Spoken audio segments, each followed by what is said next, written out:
Okay, YouTube, in my last video we had summed a couple of vectors pretty easily. As a matter of fact, we did it visually and numerically, but two vectors for which we are given their magnitude and direction information and not their component forms to begin with. So if we were given their component forms, it'd be a really easy thing to do. If we're not given their component forms but their magnitude and direction, the only difference here is that we're going to have to find those things first. And so let's recall something here. When we want to write the component form of a vector and we are given their magnitude and direction, we could say that given some vector v, we have its magnitude would be, this thing right here, magnitude of v.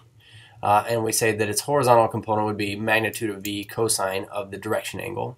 And we'd say that its vertical component is the magnitude of v, the sine of its direction angle. And you can see my previous videos to make more sense of that. For here, I'm just going to say that this is how you would write the component form of a vector given these two things.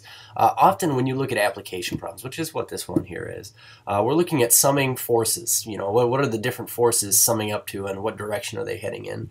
And so what we're trying to do is find the magnitude and really direction of some vector that results as the sum of several different forces acting together. And so when you talk about forces, for instance, this here, we'll read through this. This is forces with magnitudes of 2,000 newtons and 900 newtons act on a machine part at angles of 30 degrees and negative 45 degrees, respectively, with the x-axis. You'll notice that the two bits of information we're given here are some forces, which would represent, say, a strength or a magnitude of these vectors, and then the directions that they're heading in. So what we're going to do is we're going to write the component form first of each of these vectors, and then let's kind of look at the task at hand here. It says find the direction and magnitude of the resultant of these two forces. Okay, so like what direction is it heading in after these two act upon it, and how strongly is it heading in that direction, the net force. So what we're going to do here is we're going to start by visualizing this situation. This is the way to go every time. What we've been told essentially is this. We have 2,000 newtons in a 30-degree direction. So I'm going to kind of look at this as being like a 30 degree with the x-axis. I'm going to make this one a little bit longer here. And so we say that this is our 2,000 newton vector here. I'm going to call this the vector u. So we know the magnitude of u, or its length, is 2,000, and you can write newtons as a capital N there if you want to, but we don't necessarily need to. Okay. Now we know that its angle is 30 degrees. So now we want to talk about, let's talk about this here. The magnitude of E, which would be 900 newtons, and it's going at a negative 45 degree direction angle with the positive x-axis. So we would have this thing that's going down in this direction here, and 900 is almost a little bit less than half of this length of this vector here. So I would say that, just kind of spitballing this here, it might look a little bit like this. And here's our vector v. So we have these two bits of information. What we want to do is we want to find what would happen if they were acting on the same machine part, this part P right here. Which direction is this part being pulled in, and with how much force? So what we want to do is essentially we want to take one of these vectors here and slide them head to tail with the other one. So like maybe the vector B is a little bit shorter to draw here.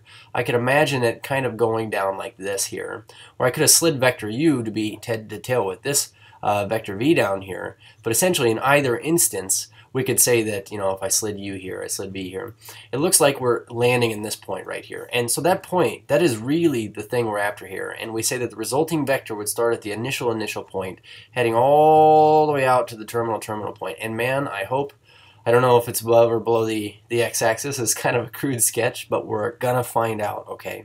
So the idea here is this. We just want to find the terminal point on this right here, this sum. So let's go ahead and write their component forms, starting with u. We say u. What is the component form of u? Well, it would be 2,000, and we have cosine of 30 degrees, and we have 2,000 sine of 30 degrees. So there's u. And if I wanted to clean this up a little bit, we have 2,000. The cosine of 30 degrees is root 3 over 2. And the sine of 30 degrees is a half. So we get this right here, which is kind of a nice thing. We get 2,000 times root 3 over 2 is 1,000 times the square root of 3. And over here we get 2,000 times a half is 1,000. So this vector here, vector u, this was the first one we drew. It terminates at the point 1,000 times the square root of 3, comma, up 1,000. Okay, so that's where this is. And we say, okay, so now vector v, let's write her component form, and that would be 900 cosine negative 45. Ooh, we're going to deal with even and odd functions here. It's kind of a fun thing. 900 sine of negative 45 degrees. So if you recall, actually, that cosine is an even function, that means that we actually get to ignore this. And if you recall that sine is an odd function, it means we get to take this negative here and make it positive so long as we put the negative out front.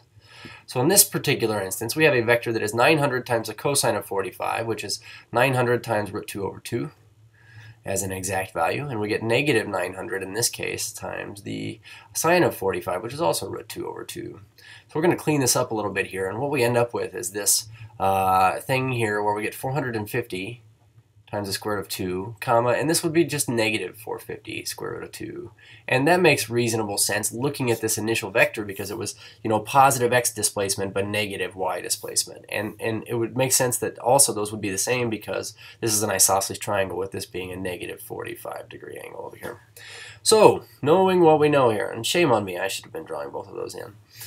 We have these two vectors in component form now. What we want to do is we want to find the resultant vector. So all we're going to do, guys, is this. We're just going to say, vector u plus vector v is equal to the sum of these two things, and we can just add them straight up. We get 1,000, one more zero, 1,000 square root of 3 plus 450 square root of 2. That's the new x component, and the new y component would be this 1,000, and I'm going to write plus a negative 450 root 2. So this is really cool. This is actually the component form of this resultant vector that you see here. Okay, and the question was it landing above or below the x-axis? Well, I think 1,000 minus 450 square root of 2. This is going to be close. It's either going to be positive or negative or really close to 0. But underneath this, now that we have our exact value, we're going to get out our calculators and actually find some approximate values. So see if this makes reasonable sense here. We say the square root of 3 times 1 grand. Move your decimal 3 times the right. So we have this number here, and we're adding it to 450 root 2. So I'm going to say plus in parentheses here. We're going to do the square root of 2 first. Take that times 450 in parenthesis equals. So we get 2368.45. 2368.45. And then over here we have 1,000 in a difference with 450 root 2. So I'm actually just going to do that root 2 times 450 equals. And then we'll make this negative, and then I'll add 1,000 to it. And we get positive, hey, it's positive, 363.60. 363.60. So essentially, this guy right here are the coordinates of the terminal point of this resulting vector. If I had drawn this, perfectly, it would have landed just above the y-axis, and it would have had this right here. So now what we want to do is we want to find the direction and magnitude of this, just to finish things off, If we have the component form of a vector, x, y, recall that its magnitude, let's say this is some vector v. We would say that the magnitude of v is by definition the square root of x squared plus y squared. And we know that its direction angle, at least its reference angle, would be the tan inverse of y over x. So we're going to do both of these things here, starting with the magnitude. We're going to say the magnitude of this, magnitude of u plus v, which is this resultant vector here, is the square root of, and we get these two things squared, square root. So we say 2, 3, I got to show my work, 68.45, that thing squared, plus this, 363.60 squared. And let's see if we can get a value on this one here. So if we square both of these, I'm going to square this number here just because I have the 363 whatever. Okay, so 363.6 squared, not square root, plus, in parentheses, 2368.45 squared, and enter square root of this. We get about 2396 newtons of force. Okay, so that is how long or how hard it is being pulled. You can see how one force kind of amplified the other. This one was 2,000, this was 900. But going in not the same direction but similar directions, it gives it a net force of 396 working together. And then the direction angle, we would just have to say, well, then what's its direction angle? And we say, well, this is the tangent inverse of our y component over x component. So we say 363.60 over 2368.45. And we're going to get an angle here, so let's go ahead and find her. We say 363.6 divided by 2368.45. Boom. And we want the tan inverse. So we got about 8.72-ish direction angle. And actually we can confirm that that is the true direction angle because it is terminating in the first quadrant. If it was over here, let's say it was over here, okay, you'd have to go back and find this, knowing that this would be an 8.72 degree thing, reference angle, but in this case it terminated in the first quadrant. Cheers.